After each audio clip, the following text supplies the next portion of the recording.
श्री कृष्ण भगवान की जय, श्रीमन नारायण भगवान की जय। राधे राधे, जय श्री कृष्णा। आप सभी का दिन शुभ हो। आज आप सुनेंगे कार्तिक मास महात्म्य में अध्याय 11 है और इसी के साथ सुनेंगे कार्तिक मास में सुनी जाने वाली पंच भीखू की कहानी। मेरा पूरा प्रयास रहेगा कि मैं आपको कार्तिक मास अध्याय के साथ साथ कार्तिक मास में सुनी जाने वाली सभी कहानियां और कथा भी सुना सकूं। तो हो सके हमारी वीडियो को अंत तक जरूर सुनिएगा। पहले आप सुनेंगे पंच भीखू की कहानी। किसी गांव में एक साहूकार और साहूकारिनी रहते थे। उनके एक बेटा और बहू थे। बहू कार्तिक माह में नित्य प्रातः उठकर नदी में कार्तिक स्नान के लिए जाया करती थी। उसका एक नियम था कि वो कार्तिक के राई दामोदर जी भगवान के दर्शन से पहले वह किसी भी पराये पुरुष का मुंह नहीं देखती थी। उसी गांव का एक राजकुमार भी सुबह सवेरे नदी स्नान के लिए जाता था। एक दिन उसे लगा कि कोई है जो मुझसे भी जल्दी उठकर नहा लेता है। कार्तिक माह के 5 दिन बचे थे कि एक दिन साहूकार की पुत्र वधू तो स्नान करके वापस जा रही थी और उसी समय राजकुमार स्नान के लिए आया तो जल्दी जल्दी में साहूकार की पुत्र वधू की पांव की एक मोचड़ी वहीं छूट गई। राजकुमार ने उसकी मोचड़ी उठा ली और सोचने लगा कि जिस स्त्री की यह मोचड़ी इतनी सुंदर है वह स्वयं कितनी सुंदर होगी।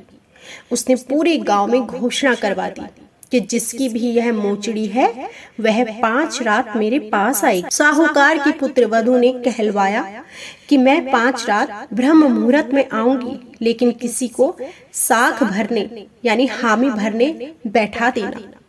राजकुमार ने एक बोलने वाले तोते को पिंजरे में बंद कर नदी किनारे पेड़ पर टांग दिया। साहूकार की पुत्र वधू सुबह के समय आई, पहली पैड़ी पर पैर रखा और बोली, हे कार्तिक के ठाकुर राई दामोदर जी, 5 पांडु छठे नारायण, भीकम राजा उस पापी को नींद आ जाए। राजा के बेटे को नींद आ गई। पुत्र वधू कार्तिक स्नान कर जाने लगी तो तोते से बोली, सुआ सुआ तेरे गल डालूंगी मोतिया हार, मैं पतिव्रता नार, मेरे सत की लाज रखियो, भरियो मेरी साख। सुआ ने कहा, ठीक है, मैं तेरी साख भरूंगा। वह तो कहकर चली गई और राजकुमार उठा और सुआ से पूछा, सुआ सुआ वह आई थी, कैसी थी? तो सुआ बोला, आभा की जैसी बिजली, होली की जैसी झल, रूप की सी कामिनी, गुलाब का सा रंग। अगले दिन राजकुमार उंगली चीर कर लेट गया और सारी रात दर्द में तड़पता रहा। साहूकार की पुत्र वधू दूसरे दिन सुबह के समय आई, पहली पैड़ी पर पैर रखा और बोली, हे कार्तिक के ठाकुर राई दामोदर जी, 5 पांडु छठे नारायण, भीकम राजा उस पापी को नींद आ जाए। और राजकुमार को नींद आ गई। सुबह जब राजकुमार ने तोते से फिर पूछा कि आई थी, तो तोते ने सारी बात बतला दी और बोला, हाँ आई थी। अब राजकुमार ने तीसरी रात को आंखों में मिर्ची डालकर बैठ गया। सारी रात दर्द में तड़पता रहा। साहूकार की पुत्र वधू फिर आई और प्रार्थना करने लगी कि हे कार्तिक के ठाकुर राई दामोदर जी, 5 पांडु छठे नारायण, भीकम राजा उस पापी को नींद आ जाए। राजा के बेटे को फिर से नींद आ गई। सुबह राजकुमार ने तोते से फिर पूछा कि आई थी क्या? तोता ने सारी बात बतला दी कि हाँ आई थी। अब राजकुमार ने सोचा कि आज रात को मैं ठंड में बैठा रहूंगा। राजकुमार ठंड में सारी रात कांपता रहा और सुबह ब्रह्म मुहूर्त में उसे नींद आ गई। साहूकार की पुत्र वधू चौथे दिन सुबह के समय आई, पहली पैड़ी पर पैर रखा और बोला, हे कार्तिक के ठाकुर राई दामोदर जी, 5 पांडु छठे नारायण, भीकम राजा उस पापी को नींद आ जाए। राजकुमार को फिर से नींद। सुबह राजकुमार ने तोते से फिर पूछा, आई थी क्या? तो तोते ने सारी बात बतला दी कि हाँ आई थी। अब चारों रात निकल गई।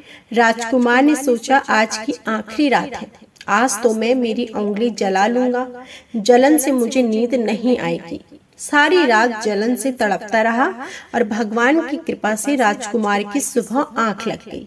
साहूकार की पुत्र वधू 5वें दिन सुबह के समय आई और पहली पैड़ी पर पैर रखा और बोली, हे कार्तिक के ठाकुर राई दामोदर जी, भगवान आपने मेरी इतने दिन लाज रखी है, आज भी रखना, उस पापी को नींद आ जाए। राजकुमार को नींद आ गई।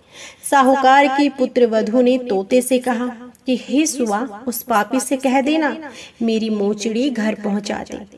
राजकुमार हड़बड़ा उठकर उठा तो राजकुमार ने तोते से फिर पूछा, आई थी क्या? तो तोते ने सारी बात बतला दी और कहा, हाँ आई थी और उसने अपनी मोचड़ी मंगवाई है। राजकुमार को पतिव्रता स्त्री के सत को भंग करने का विचार के कारण कोढ़ हो गया। राजा जी ने राजकुमार का बहुत से वैद्यों से इलाज करवाया, परंतु कोई भी दवा का असर नहीं हुआ। राजा ने आचार्यों को बुलवाया और पूछा, तब आचार्यों ने बतलाया कि राजकुमार को पतिव्रता स्त्री का सत भंग करने का प्रयास किया है, उसी के पाप स्वरूप इसका अंग अंग जल रहा है। तब राजा साहूकार की पुत्र वधू को अपनी बेटी बनाया तथा उसके कार्तिक स्नान का पुण्य राजा के लड़के को दिया। उस पुण्य के प्रभाव से राजकुमार स्वस्थ हो गया तथा उसने अपने कृत्य के लिए क्षमा याचना की। राजा जी और राजकुमार ने सारी नगरी में कहलवा दिया कि अब सब कार्तिक स्नान करें, वह स्त्रियों का सम्मान करें। हे पंच भिखु भगवान, कार्तिक मास में जैसे साहूकार की पुत्र वधू की लाज रखी, वैसी सबकी रखना। जय बोलो पंच भिखु भगवान की सदा ही जय। तो यह थी कार्तिक मास में सुनी जाने वाली पंच भिखु की कहानी। अब सुनेंगे आप कार्तिक मास महात्म्य में अध्याय 11 है। अध्याय 11 में सुनेंगे भक्ति के प्रभाव से विष्णुदास और राजा चोल का भगवान के पार्षद होने का वर्णन। नारद जी कहते हैं, इस प्रकार विष्णु पार्षदों के वचन सुनकर धर्मदत्त ने कहा कि प्रायः सभी मनुष्य भक्तों का कष्ट दूर करने वाले श्री विष्णु के यज्ञ, दान, व्रत, तीर्थ सेवन तथा तपस्याओं के द्वारा विधि पूर्वक आराधना करते हैं। और उन समस्त साधनों में कौन सा ऐसा साधन है जो भगवान विष्णु की प्रसन्नता को बढ़ाने वाला तथा उनके सामीप्य की प्राप्ति कराने वाला है। दोनों पार्षद अपने पूर्व जन्म की कथा कहने लगे। हे ब्राह्मण, पहले कांचीपुरी में चोल नामक एक चक्रवर्ती राजा हो गए हैं। उन्हीं के नाम पर उनके अधीन रहने वाले सभी देश चोल नाम से विख्यात हुए। राजा चोल जब इस भूमंडल का शासन करते थे तो उस समय उनके राज्य में कोई भी मनुष्य दरिद्र, दुखी, पाप में मन लगाने वाला अथवा रोगी नहीं था। एक समय की बात है, राजा चोल अनंत शयन नामक तीर्थ में गए, जहाँ जगदीश्वर भगवान विष्णु ने योग निद्रा का आश्रय लेकर शयन किया था। वहाँ भगवान विष्णु के दिव्य विग्रह की राजा ने विधि पूर्वक पूजा की। दिव्य मणि, मुक्ताफल तथा स्वर्ण के बने हुए सुंदर पुष्पों से पूजन करके राजा ने साष्टांग प्रणाम किया। प्रणाम करके वे ज्यों ही बैठे, उसी समय उनकी दृष्टि भगवान के पास आते हुए एक ब्राह्मण पर पड़ी जो उन्हीं की कांची नगरी के निवासी थे। उनका नाम विष्णुदास था। उन्होंने भगवान की पूजा के लिए अपने हाथ में तुलसी दल और जल ले रखा था। निकट आने पर उन ब्रह्मर्षि ने विष्णु सूक्त का पाठ करते हुए देवादिदेव भगवान को स्नान कराया और तुलसी की मंजरी तथा पत्तों से उनकी विधिवत पूजा की। राजा चोल ने जो पहले रत्नों से भगवान की पूजा की थी, वह सब तुलसी पूजा से ढक गई। यह देख राजा कुपित होकर बोले, हे विष्णुदास, मैंने मणियों तथा स्वर्ण से भगवान की जो पूजा की थी वह कितनी शोभा पा रही थी। तुमने तुलसी दल चढ़ाकर उसे ढक दिया। बताओ ऐसा क्यों किया? मुझे तो ऐसा जान पड़ता है कि तुम कोई दरिद्र और गंवार हो, भगवान विष्णु की भक्ति बिल्कुल नहीं जानते। राजा की इस बात को सुनकर द्विज श्रेष्ठ विष्णुदास ने कहा कि हे राजन, आपको भक्ति का कुछ पता भी है? केवल राजलक्ष्मी के कारण आप घमंड कर रहे हैं। बतलाइए तो, आज से पहले आपने कितने वैष्णव व्रतों का पालन किया है? तब नृपश्रेष्ठ चोल ने हंसकर कहा कि तुम तो दरिद्र और निर्धन हो, तुम्हारी भगवान विष्णु में भक्ति ही कितनी है। तुमने भगवान विष्णु को संतुष्ट करने वाले कोई भी यज्ञ और दान आदि नहीं किया और न पहले कभी कोई देव मंदिर बनवाया है। इतने पर भी तुम्हें अपनी भक्ति का इतना गर्व है। तो अच्छा ये बताओ कि ब्राह्मण मेरी सभी बात भी सुन ले कि भगवान विष्णु के दर्शन पहले मैं करता हूँ या यह ब्राह्मण। इस बात को आप सब लोग देखें, फिर हम दोनों में से किसकी भक्ति कैसी है यह सब लोग स्वतः जान लेंगे। ऐसा कहकर राजा अपने राजभवन को चले गए। वहां उन्होंने महर्षि मुद्रिल को आचार्य बनाकर वैष्णव यज्ञ प्रारंभ किया। उधर सदैव भगवान विष्णु को प्रसन्न करने वाले शास्त्रोक्त नियमों में तत्पर विष्णुदास भी व्रत का पालन करते हुए वहीं भगवान विष्णु के मंदिर में टिक गए। उन्होंने माघ और कार्तिक मास के सभी व्रतों का नियमित पालन किया। तुलसी वन की रक्षा की। एकादशी को द्वादक्षर मंत्र ओम नमो भगवते वासुदेवाय मंत्र का जाप, नृत्य गीत, मंगलमय आयोजनों के साथ प्रतिदिन पूरे षोडोपचार से भगवान विष्णु की पूजा की। वे प्रतिदिन चलते फिरते सोते जागते भगवान विष्णु जी का स्मरण करते रहते। और इस प्रकार राजा चोल और विष्णुदास दोनों ही भगवान लक्ष्मीपति की आराधना में संलग्न थे। दोनों ही अपने अपने व्रत में स्थिर रहते थे। दोनों की ही संपूर्ण इंद्रियां, समस्त कर्म भगवान विष्णु जी को ही समर्पित हो चुकी थी। इस अवस्था में उन दोनों ने दीर्घ काल व्यतीत किया। एक दिन की बात है, विष्णुदास ने नित्य कर्म करने के पश्चात भोजन तैयार किया, किंतु कोई अलक्षित रहकर उसको चुरा ले लिया।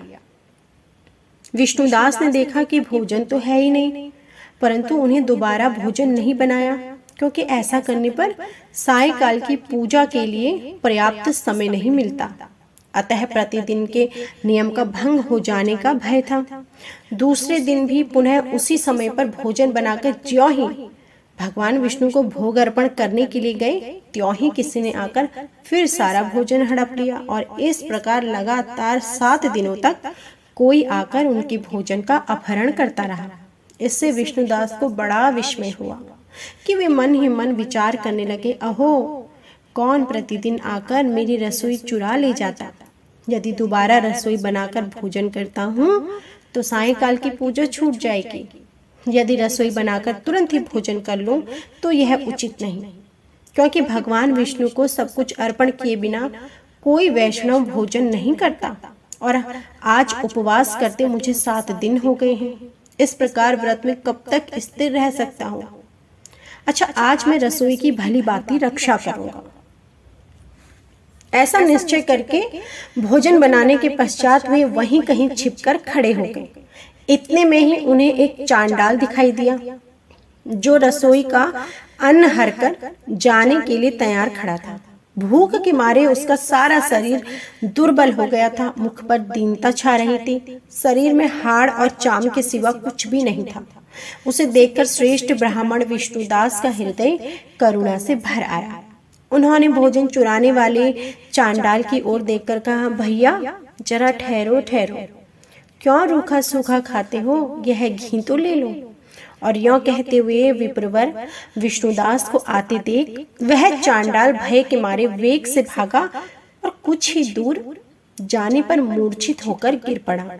चांडाल को भयभीत और मूर्छित देखकर वस्त्र के छोर से उसको हवा करने लगे। तदंतर जब वह उठकर खड़ा हुआ तो विष्णुदास ने देखा वह कोई चांडाल नहीं, साक्षात भगवान नारायण हैं, जो शंख चक्र गदा धारण किए सामने उपस्थित हैं। अपने प्रभु को प्रत्यक्ष देखकर विष्णुदास सात्विक भाव के वशीभूत हो गए। वे स्तुति और नमस्कार करने में भी समर्थ न हो सके। तब भगवान विष्णु ने सात्विक व्रत का पालन करने वाले अपने भक्त विष्णुदास को छाती से लगा लिया और उन्हें अपने ही जैसा रूप देकर वे वैकुंठ धाम को चले गए।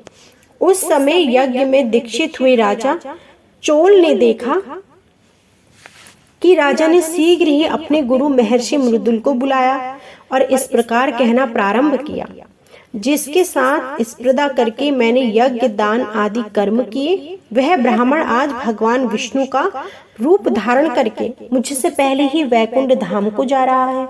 मैंने इस वैष्णव याग में भली भांति दीक्षित होकर अग्नि में हवन किया, दान किए, ब्राह्मणों का मनोरथ पूर्ण किया, तथापि अभी तक भगवान विष्णु मुझ पर प्रसन्न नहीं हुए। इस विष्णुदास को केवल भक्ति के कारण ही श्री हरि ने प्रत्यक्ष दर्शन दिया है। उन प्रभु का दर्शन कराने में भक्ति ही प्रधान कारण है। दोनों पार्षद कहते हैं, यों कहकर राजा ने अपने भांजे को राज सिंहासन पर अभिषिक्त कर दिया। वे बचपन से ही यज्ञ की दीक्षा लेकर उसी में संलग्न रहते थे, इसलिए उन्हें कोई पुत्र भी नहीं हुआ। यही कारण है कि उस देश में अब तक भांजे ही राज्य के उत्तराधिकारी होते हैं।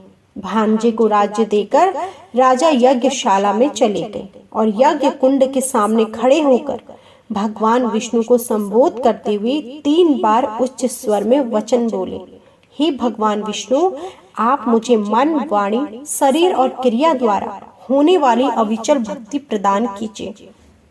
यह कहकर वे सबके देखते देखते अग्नि कुंड में कूद पड़े। बस उसी क्षण भक्त वत्सल भगवान विष्णु अग्नि कुंड में प्रकट हो गए। उन्होंने राजा को छाती से लगाकर एक श्रेष्ठ विमान पर बैठाया और उन्हें साथ ले वैकुंठ धाम को प्रस्थान किया। नारद जी कहते हैं, राजन, जो विष्णुदास थे वे तो पुण्यशील नाम से प्रसिद्ध भगवान के पार्षद हुए और जो राजा चोल थे उनका नाम सुशील हुआ। इन दोनों को अपने ही समान रूप देकर भगवान लक्ष्मीपति ने अपना द्वारपाल बना लिया। तो यह थी संपूर्ण अध्याय और कार्तिक मास में सुनी जाने वाली पंच भीखू की कहानी। उम्मीद करती हूँ आपको हमारी यह वीडियो जरूर पसंद आई होगी। वीडियो पसंद आई हो तो प्लीज वीडियो को लाइक कीजिएगा। कमेंट बॉक्स में जय श्री हरि जरूर लिखिएगा। जय श्री हरि।